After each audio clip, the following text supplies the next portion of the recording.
My name is Brian, and welcome back to Desert Theory. Well, it's been an awesome few weeks here. We got this thing pretty much dialed in. We've been shooting for that week of the 18th. We told you it had to be done, and well, with our announcement last week, you know why. We were gonna meet the millennial farmer. We're gonna go drive this thing. Well, unfortunately, with bad weather coming in, changing the location to Reno, $2,000 plane tickets, scheduling conflicts, it just appeared that it's gonna get a lot easier to do that at a different date.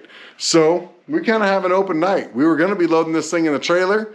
We were gonna be getting everything ready, all the tools, spare tires, air compressors, just like we were going to a race. So none of that's an issue anymore. So what we have decided we're gonna do tonight is we're gonna work on the starter. So we fixed the starter button. Now we still have a little bit of an issue every once in a while in the starter solenoid or somewhere. So we're gonna change the starter out, get this thing to where it fires up good, and then we're gonna back it out of here, and we're gonna bring in a 1966 Corvette. Should be a fun night.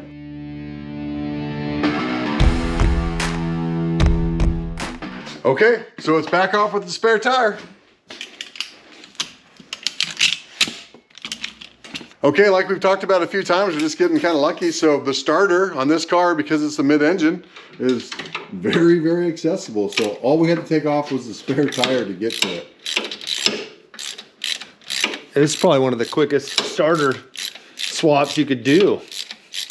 So we should talk a little bit more about Zach Johnson. Zach Johnson, the millennial farmer. We are gonna have him on our team this year. Yeah, so we're really excited to get Zach out here this year to give him the opportunity to see what desert racing's about. He grew up racing. He raced karts since he was 10. He's raced some snowcross, and he has a circle track doing modified. So he's really been behind the wheel of quite a bit of stuff, and we think he's gonna be just a really good fit on our team. We're just pumped to get him out here, let him experience desert racing, and hopefully he falls in love with it like we have. So exciting opportunity for us and hopefully for Zach.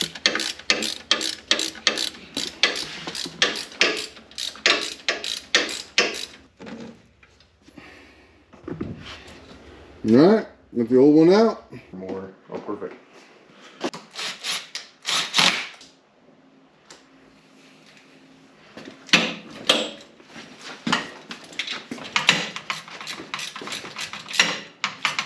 Okay, now the cool part about this is we have to test it, right?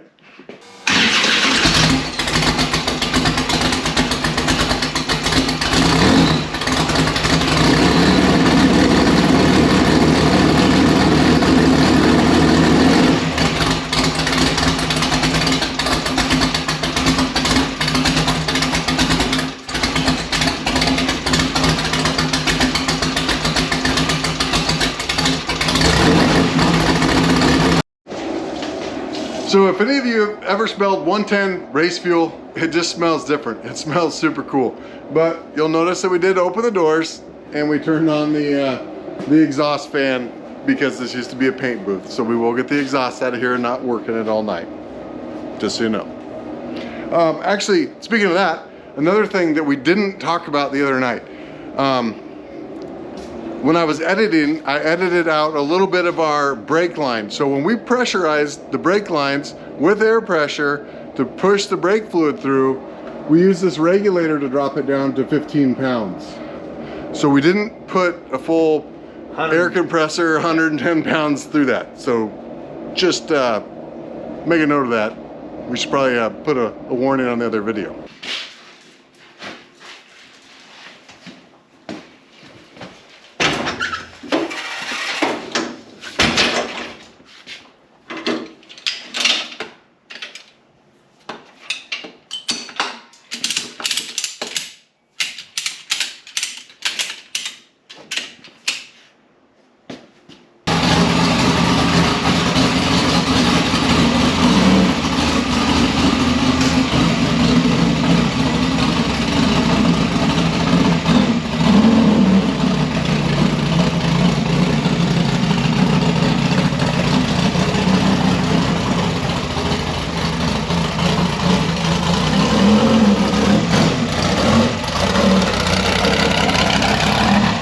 All right, so I said we'll be working on the Corvette next.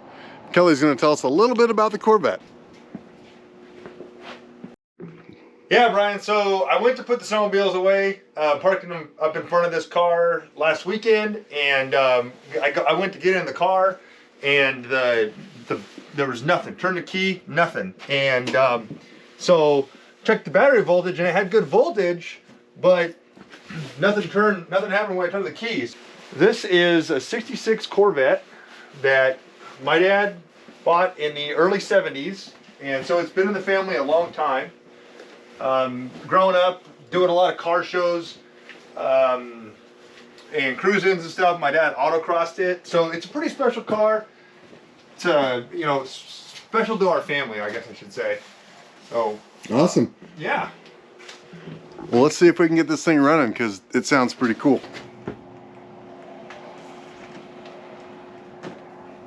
Almost, Brian.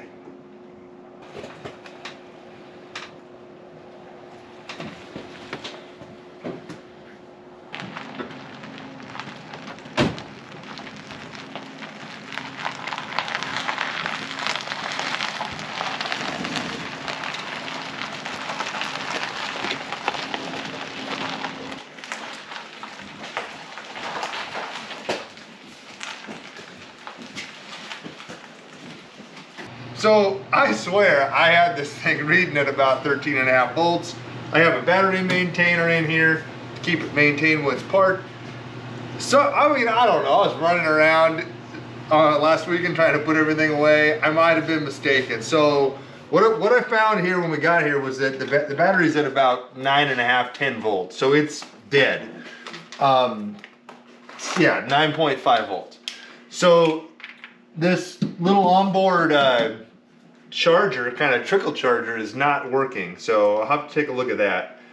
We're gonna use this little jump box and see if we can get some life in this thing and fire it up. Ready to start. She didn't like that. Uh-oh, we got a beeper. Must be too dead.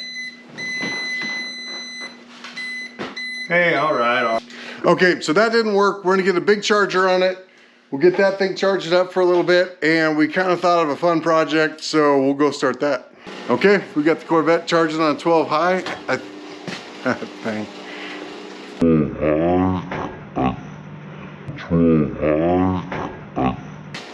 Thing. We'll go get the other project going.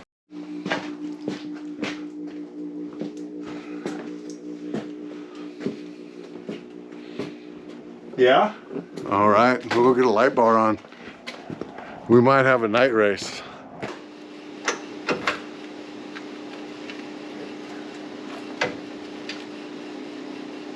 So there's two mount positions for this lower or this rear arm. So one comes here to where during the start of the race, during the daylight, you leave it here. Then you stop at your next pit stop, you move them up to here. Yeah, when it starts getting dark, you would then set the lights up to the second position, and you'd have it dialed in for night driving. But you can keep them from getting damaged. I think that we should at least point it down the road just to know. I think we should. Like an experiment. We won't drive.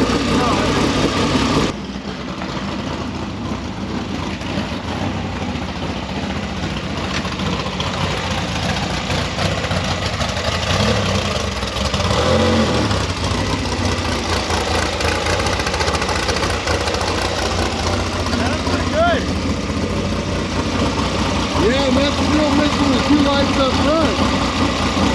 Yeah, there's two more of these that go down low.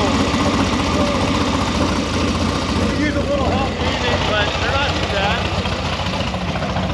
Like Kelly just said, I don't know if you can hear that. It needs a little aiming, but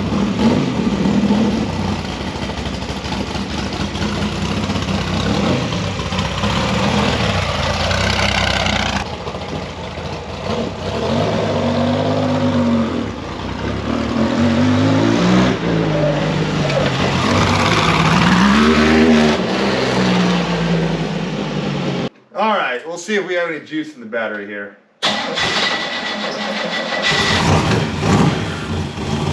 That.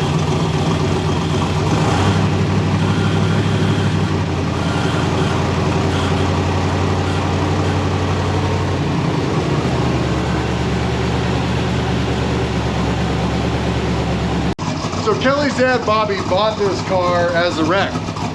We keep saying this is an auto body shop, a paint booth. So his dad bought this as a wreck vehicle, and it didn't have the 427 in it. So he ended up, he's had several motors in it now, but he has the 350 in it at this point. So Kelly would love to put a 427 big block back in it someday, but we don't have one. So it still sounds pretty good. I'll be honest, it sounds not as racy as the On Fire V6, but for a daily driver, what could be a daily driver if you wanted, it's pretty awesome. Yeah, the side exhaust on it really gives it a unique sound. It's quite a bit different than a muffler car with the side exhaust, so I don't know, it's kind of cool. It's a little different. And the cool thing about this one is Kelly's gonna go give me a ride in it right now. We should probably check the air in the tires, Brian. We got one tire that's a little bit low that we just remembered before Kelly threw it into the first corner at the speed limit. So we're backing up, gonna throw a little air in the tires and then try this again. Okay, so we are heading down the road.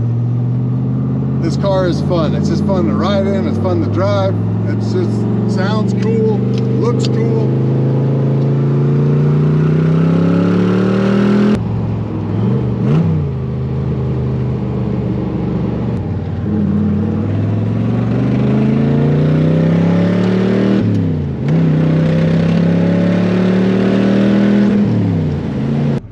So Kelly was just saying that we didn't really fix anything, and well, we did. We kind of did.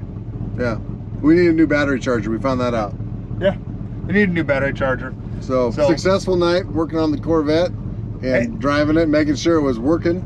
Yeah, we had to make sure it was gonna run. It's been probably 5 months since it's ran, so we just needed to stretch its legs a little bit. And really it is just good to get this car out, get it moving down the road, make all the brakes work, get everything warm. It does keep everything running a lot better. So sometimes it'd be cooler to do that during the day, but life's busy, so we get the nighttime runs. That's right.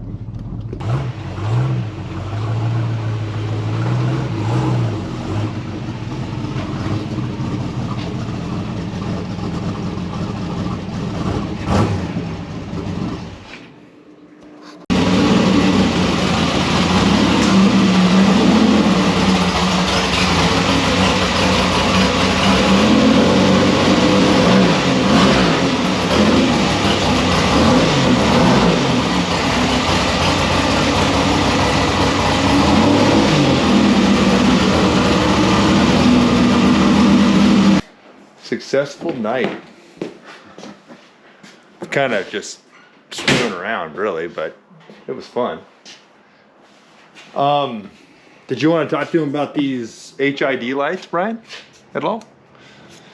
So kind of the newest rage is the LED light bars.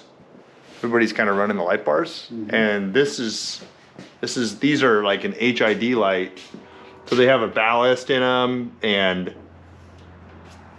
I don't know a whole lot of that. I don't know a whole lot more than that. I'm an expert, but I'm not.